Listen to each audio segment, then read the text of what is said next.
Welcome to the New World Order Showcase Podcast. Your host, Jill Hart, the coach's Alchemist. Couldn't be more excited to have you join us today. On this podcast, we celebrate the champions of change, the up-and-coming life, health and transformational coaches who are fearlessly stepping forward to make a difference in the world. Get ready for inspiring stories, practical tips, and powerful moments that will motivate you to make a positive change in your life and those around you. We're happy to have you join us on this incredible journey as we dive into the world of life, health, and transformational coaches who are lighting up the path towards a better tomorrow.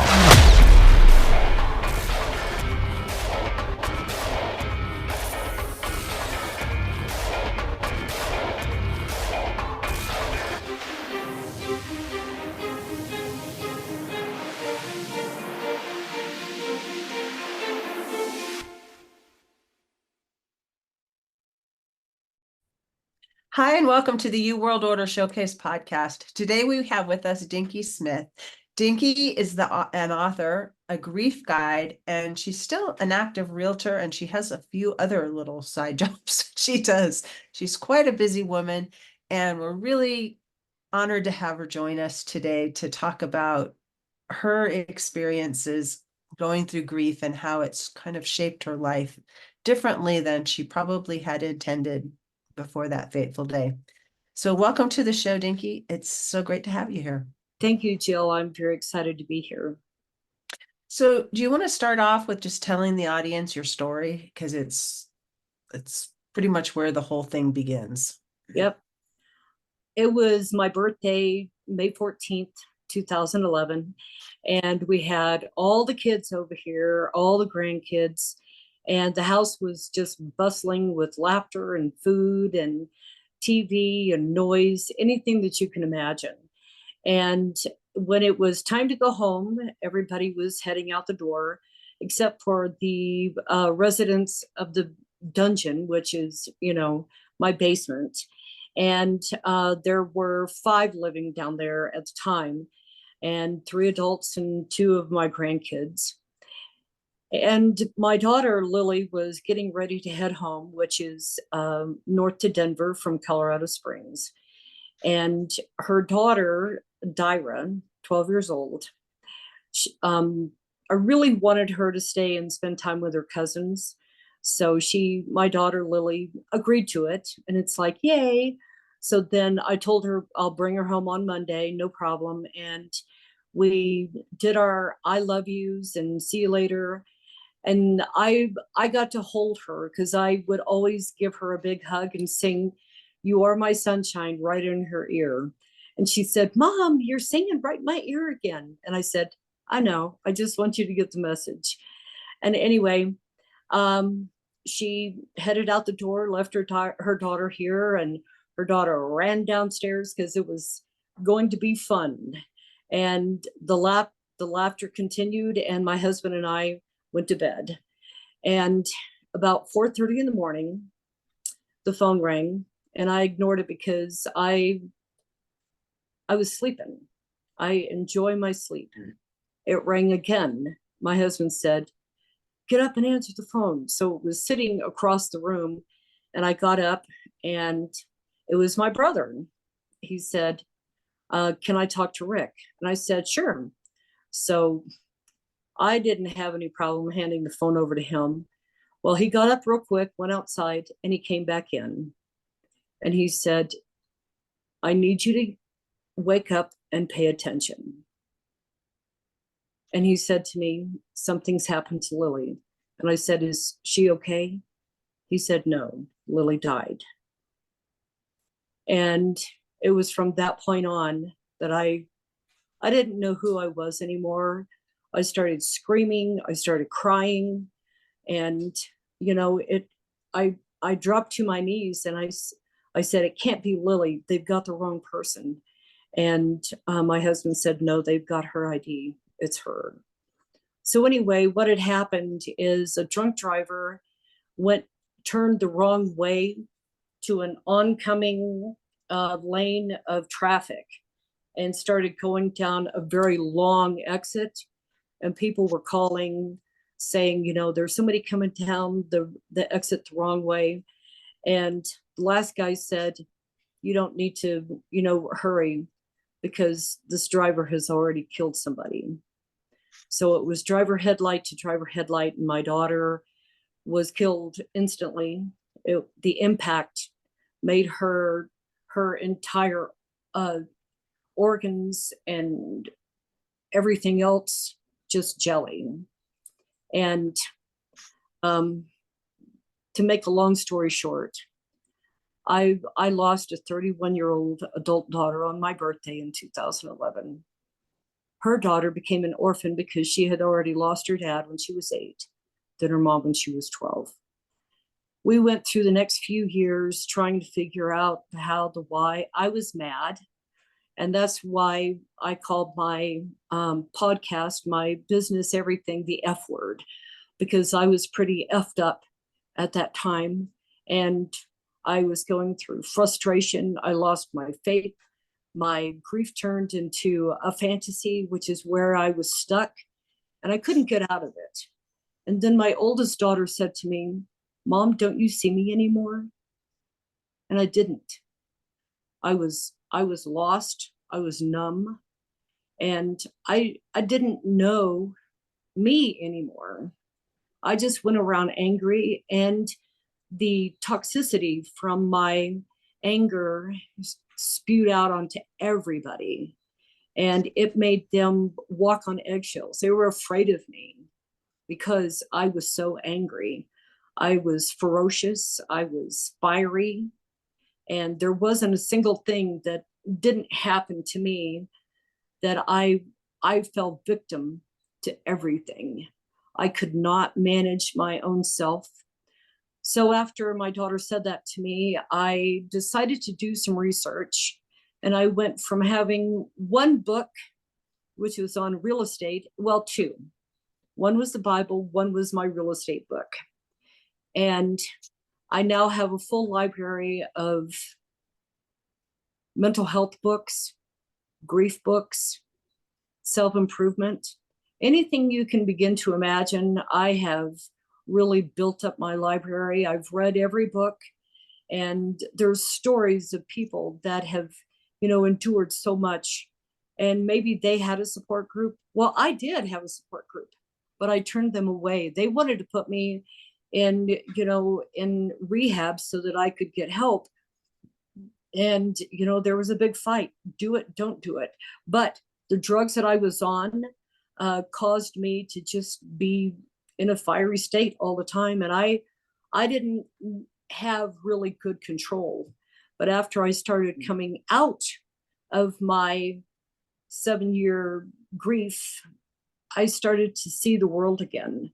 Because when you're numb, you can't smell flowers, you can't taste coffee, you can't hear I love you.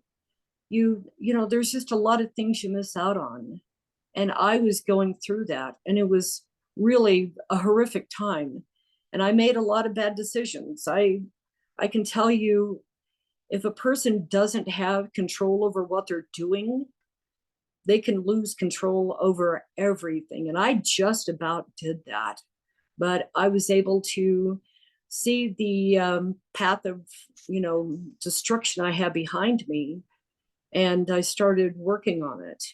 And I had a lot of apologies to make to a lot of people. And I can tell you, I'm not a bodacious person. I'm not, one of those people that goes, well, you had something to do with it too. That wasn't it. I had to become a very humble person and ask them for forgiveness, because my grief took over my whole life. My support system tried, but I fought them. And the hardest thing is seeing a 12-year-old learn how to handle her grief. We went through suicidal attempts, cutting, just a wide variety of things. And, she has finally come out on the other side really well. She's now a mommy of 2 little boys, and they just about drive her crazy, but good on her. She needed a family. She needed to have a purpose. And she has her purpose with her family. And my purpose now is to help others understand what it's like to lose, and then how to find yourself on the other side. Because I have 3 words that I use. It's called own your journey. And that's something we forget to do is, when we own our journey, that becomes our responsibility. We don't put it on somebody else. We don't blame somebody else. We don't stay the victim. And when we're able to actually own our journey, we can find our joy at the end of that. So you take the letters OYJ and turn it around, and it becomes joy. But before you can have that joy, there's 3 stages that I believe we go through. It's the journey of the grief, and then we have to juxtapose ourselves to be able to understand we can go from the black and white to the color again. And when we make that transition, we can find joy in color, because there's only black and white in grief, because you can't really see it until you make that transition. And I believe that when we can do that comfortably, without, ignoring our pain or hiding it, or, just trying to make ourselves say, look what happened to me, because I did that. Look what happened to me. Look what happened to me. And now it's like, what's going on with you? And trying to help them know that they don't have to stay there. They can move forward. And there's a lot of people that have lost a child, that have lost a parent, have lost a partner, have lost a grandparent, a pet, a sibling, a best friend. And they're injured for such a long time because they don't know how to make that transition from the journey to the joy. And I can tell you, as long as I struggled with my transition, I understand the pain much better than what I ever thought I could. And now I'm here to help others. And I do that through a podcast, writing a book called Life After My Loss, Grief Journeys. And also my website, I'm going to have courses on there. I'm still building, I'm rebranding myself. And one of the big things that I want to have are grief retreats. Women are the most emotional creatures on the planet, because we have this thing called oxytocin, and that makes us much more susceptible to enduring long-term grief. So in creating a way for them to be able to come together with other people like myself and themselves, they can experience, loss in a different way. They can find a new home for all of that pain to go to. And I believe a grief retreat is an excellent opportunity for people to be able to experience transition, transformation, just being able to feel that love and not be alone. Do you offer the grief retreat for people that are dealing with grief over all kinds of losses? Like, you can experience grief over things other than like other human beings. I do offer an opportunity for trauma. Mm-hmm. It has to be a deep trauma. I don't have a specialty in people that have had job loss or bankruptcy or divorce. Divorce might be an option. I do have experience in that. But when it comes right down to it, my specialty is of heartbreak when it comes to understanding death, because that that is where my greatest pain has been my whole life, you know, in losing a child, because as parents, you know, we put everything into building good people. And when one of my two is taken away, it it devastated me. And you know, like it would any parent. But you know, one of the hardest things that I remember most was when my granddaughter was standing there looking at her mom in the casket. She asked me three questions.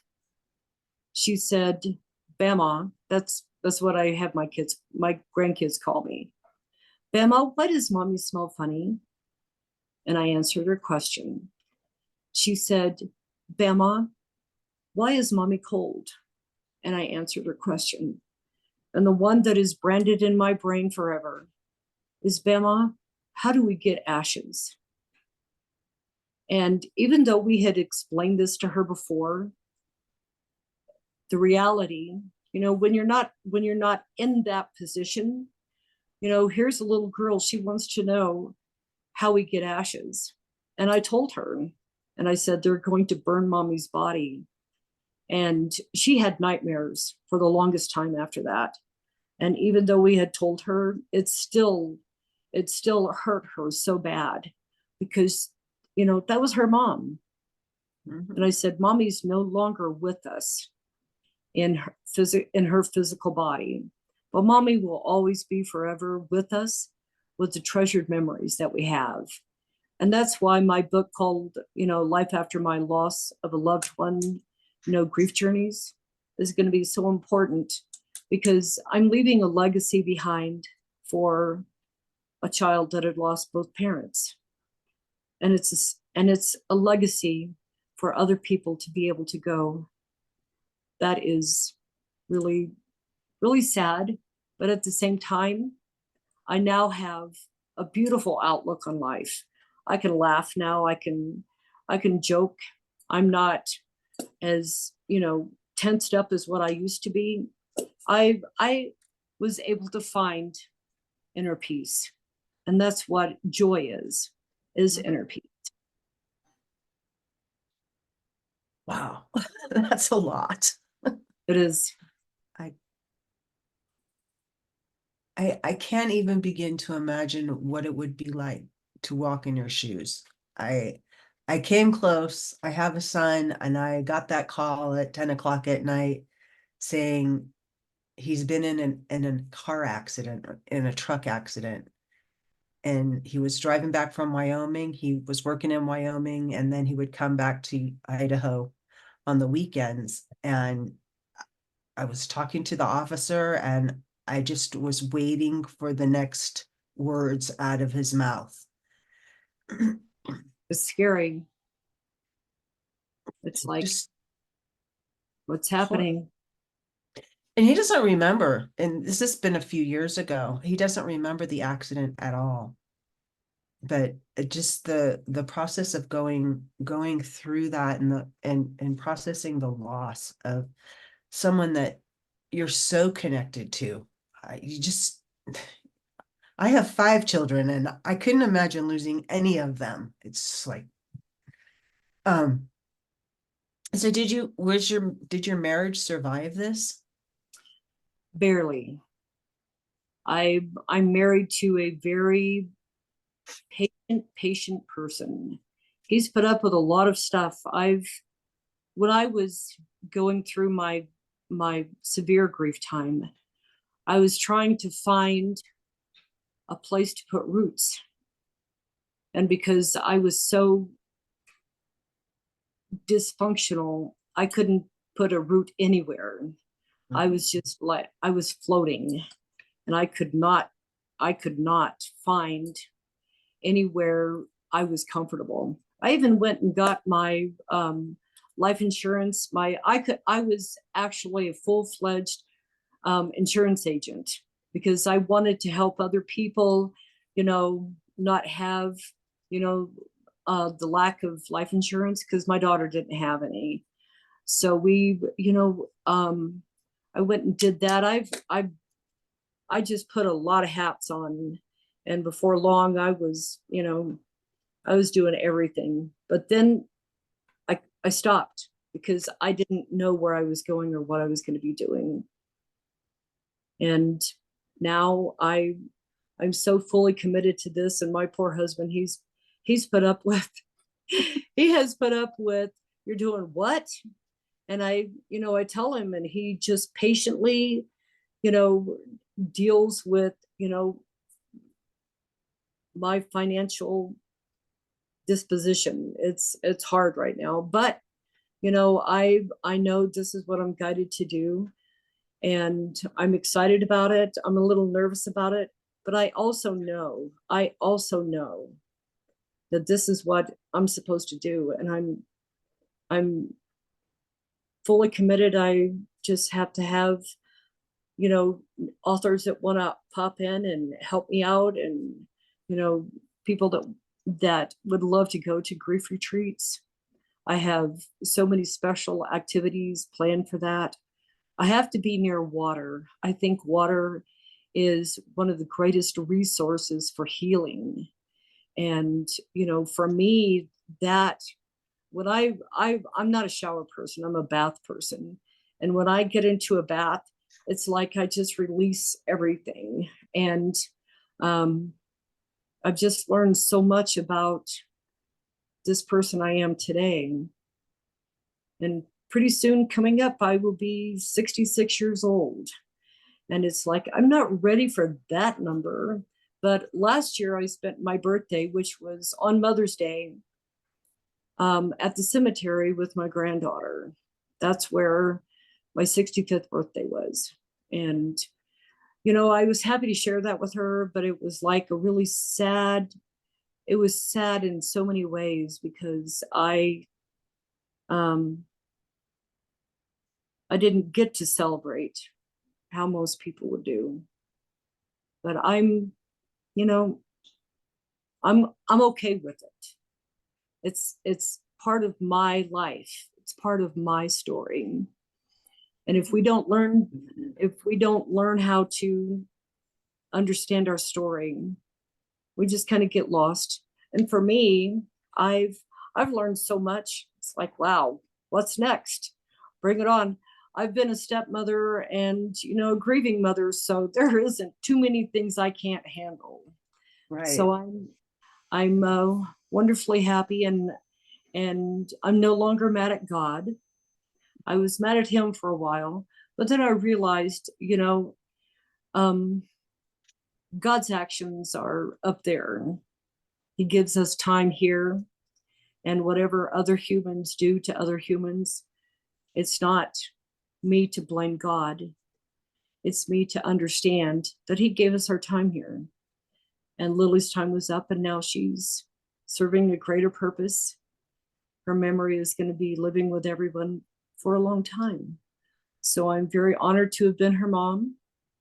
And I'm very honored to be a stepmother and a wife to a very, very wonderful, wonderful man. He still takes my breath away. That's amazing. I love hearing stories that are of triumph like that where your partner doesn't abandon you and allow you to just flounder out there by yourself, even though you're like, no, I don't need any help. It's nice to have a man who's like, okay, let me know when you do, and I'll be standing over here, push you back up when you start leaning over. Yep. Well, we're empty nesters now, except for 2 dogs. And it feels weird to not have other voices in the house. But we have solidified our relationship, and it's much stronger than what it was before. Even after, I came out of my madness, I'm now able to, love him even deeper than what I did before. Oh, and I have one other thing that I want to share, but you need to talk a little bit because I talk a lot. Good. It's all about you. I appreciate that. I'm looking to create a workshop for young people to help them learn how to harness their emotions. And when they get older, they're not stifled by tragedies. They're able to understand. And I have a course that I'm working on for that.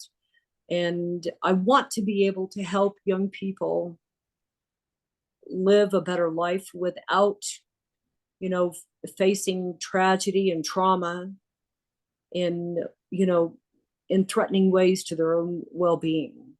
And I think that's really, really important. Then I want to take that and put it online and allow people to be able to understand, just how it is we think. Because when we're kids, we color outside the lines. And then when we become adults, we become so structured, we forget just how much fun it was to be a kid. But these kids need to know that, you don't have to win every time, but there's always lessons in life. And you still have to be able to go through that journey to get to the joy.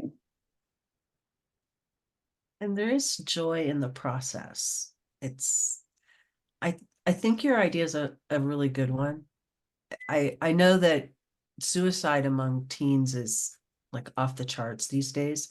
I think part of that is that teens aren't really taught how to process grief or trauma in their life. And everybody experiences trauma. It's not like it's a new thing. It's been going on since the beginning Right, of time. That's how we become who we are. It's through right, the crucible of trauma. Um, but we're not ever really taught. In fact, we're only just now starting to talk about these sort of things about trauma right. and grief.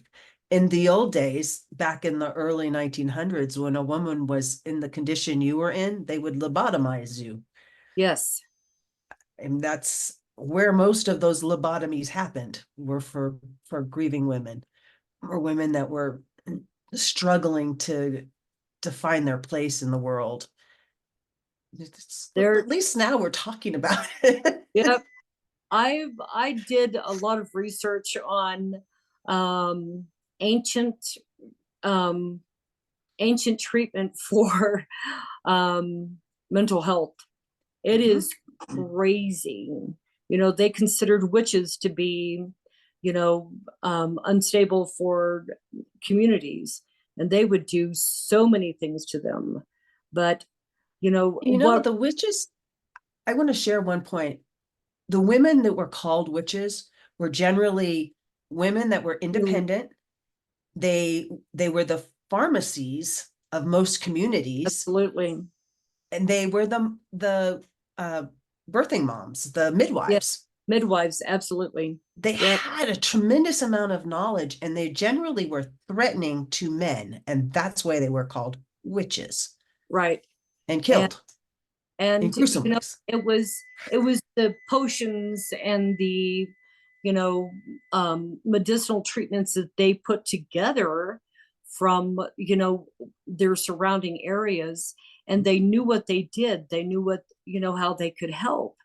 And when that did become a threat, you know they were drowned or put to fire, or a wide variety of things. But when it comes Mhm. right down to it, how do we handle mental health today?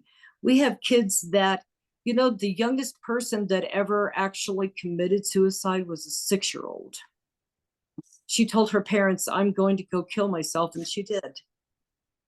Did she really know what she was doing? No. And until we're about 10, we don't really know how to handle life. We don't have enough experience, and our brains aren't, mature enough to handle that. And when young people are, in very, very negative situations, it's hard for them to have hope. And, they feel ostracized at home. How do we expect them to feel, outside of the house? Do they put a hoodie over their head and then, kind of hide? I did that when I was a kid. And I went through some awful experiences, but I have been able to come out on the other side in a more favorable condition. And I'm very, very happy about that, because when you're going through grief, time doesn't matter. You do things that seem normal when you're out around other people, but then when you're by yourself, you just kind of do that flip-flop and you're back in your head. And when any aged person is going through difficulties and they are stuck in their heads, that's where the mental destruction can happen. And I want to work on that. I want to help people understand, there's shy people out there. They don't quite understand their personality type. And I think that's very, very important to understand, because a lot of people don't know the difference between introversion and extroversion. And if they can have a whole new light shown on them to go, hey, I'm an introvert, and this is how, my life looks to other people, and this is what I can accept about myself, I'm going to be all right. And they just need to hang out with the people that fit them. And boundaries. Absolutely. I am big on boundaries.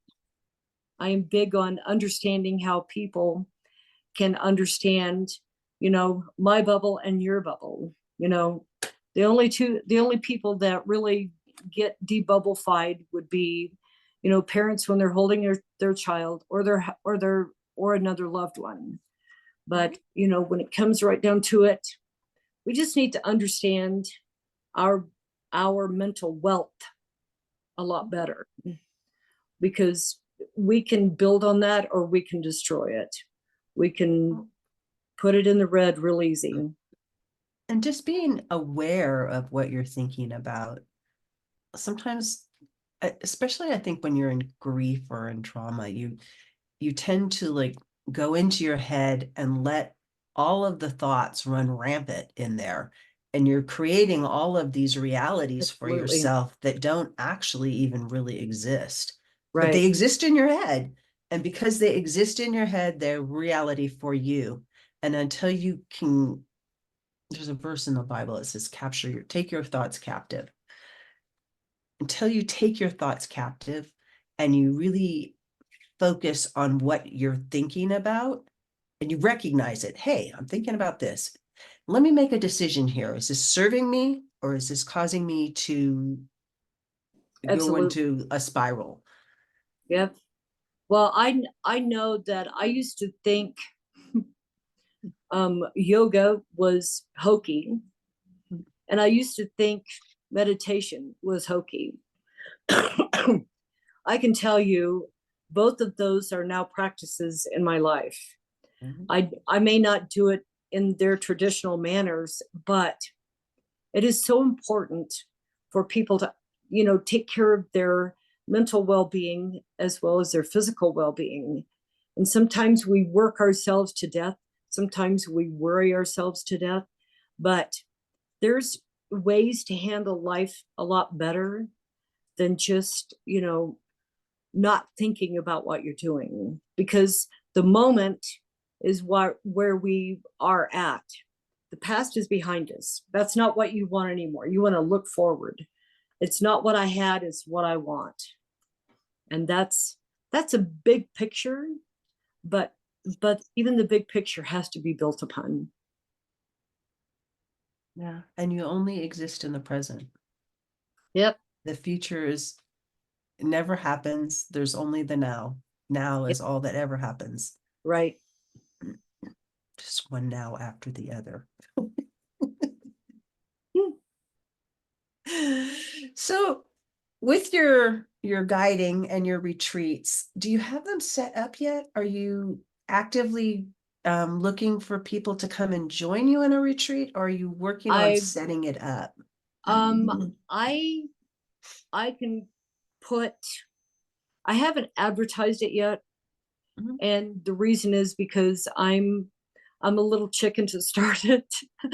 because it can be, a very expensive hobby, or it can be something that people can really benefit from. But I'm trying to write my books. I'm trying to, help other people write their stories, trying to do my other jobs so I can support what I'm doing. And the grief retreats, I want them to happen, but I have to be realistic. You just can't pound yourself with so much stuff and, still be good at it.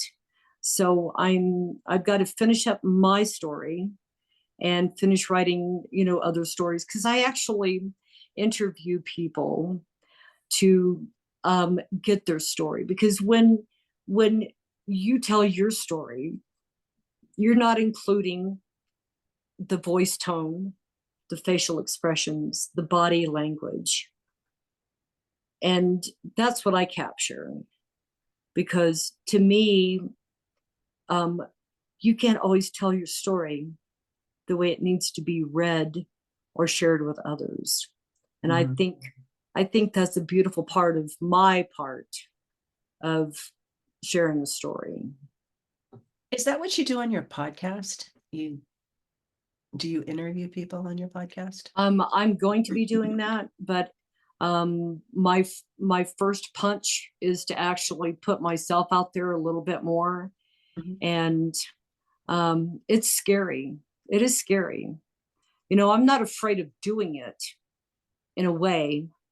I still battle with myself. It's putting in the work to make it, out there for people to see.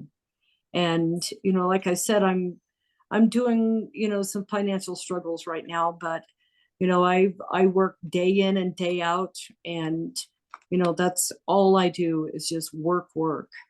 And once in a while I'll sit down and watch a movie with my husband, but, my brain is always going about writing this story or writing that story. But everybody has a story. I know a gal that she lost her husband, and it was the hardest thing for her because she was left alone. And she ended up getting frostbite. Well, not frostbite, but she got sepsis, and she had to have her fingertips removed, and everybody was far away. And she had to do a lot of the struggle on her own.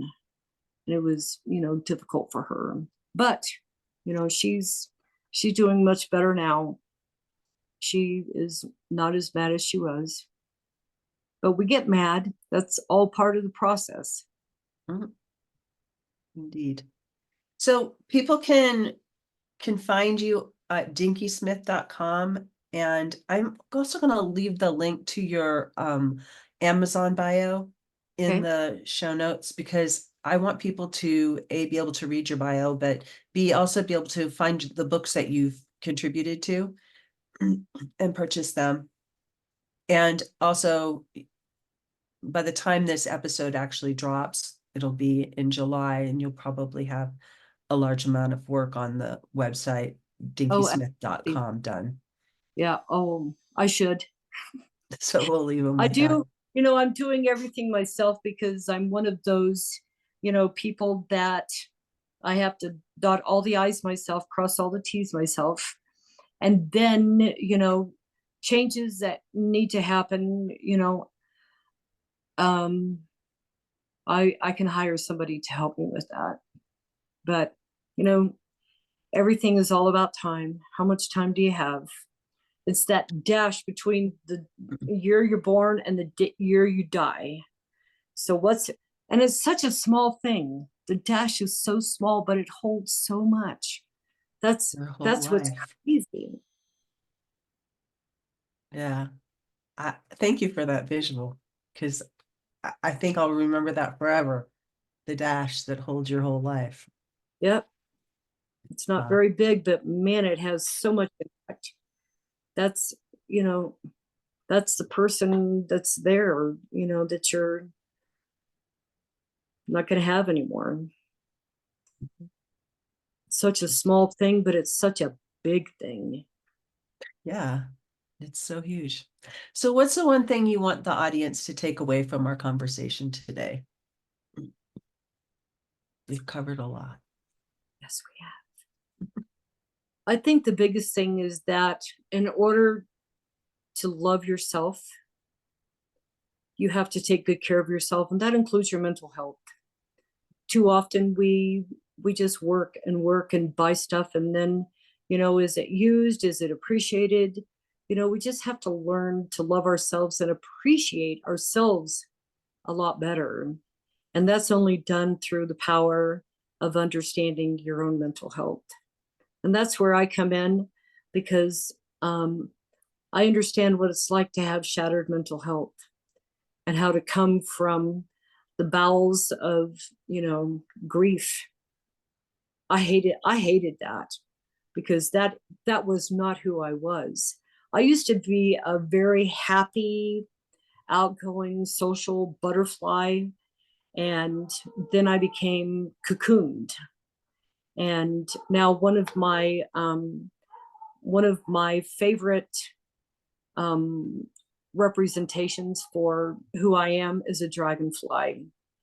And because they are cocooned for a little bit, and they can live in the water, they can live in the depths. But my dragonfly, she's beautiful, and she is soaring, and she's out there telling her story.